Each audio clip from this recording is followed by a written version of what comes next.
करते हैं V1 से V2 में क्या डिफरेंसेस आए। पहला मेजर डिफरेंस था सिंगल सीट का, जो अब स्प्लिट सीट हो गई थी। दूसरा डिफरेंस था एग्जॉस्ट पाइप का, जिसमें नॉर्मल सिलेंड्रिकल डिजाइन से थोड़ा स्टाइलिश डिजाइन दे दिया गया था। तीसरा डिफरेंस था फेयरिंग्स का, जो अब और ज्यादा एरोडायनामिक बन गई थी।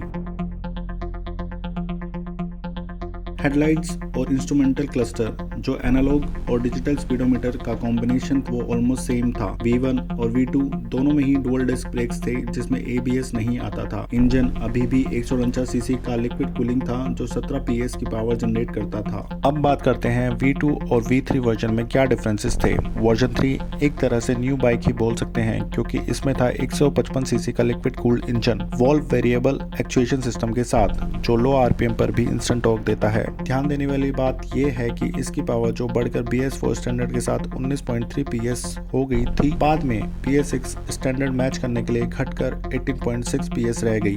ब्रेकिंग के लिए डुअल डिस्क्स, और इस बार था इसमें dual channel ABS। Rear tyre का साइज बढ़कर 130/17 से 140/17 हो गया। हेडलाइट का डिजाइन भी बदल गया और अब हैलोजन की जगह शार्प LED लाइट्स, और इंस्ट्रूमेंटल कंसोल था फुली डिजिटल। एस्थेटिक चेंज के लिए टैंक कवर और हैंडल पर भी चेंजेस थे। और अब फाइनली चलते हैं V4 वर्जन में। तो इसमें V3 से क्या डिफरेंस थे। पहला मेजर डिफरेंस था bifunctional LED projector headlights. दूसरा डिफरेंस था USD फॉक्स, और लास्ट इंपॉर्टेंट न्यू फीचर था traction control with quick shifter.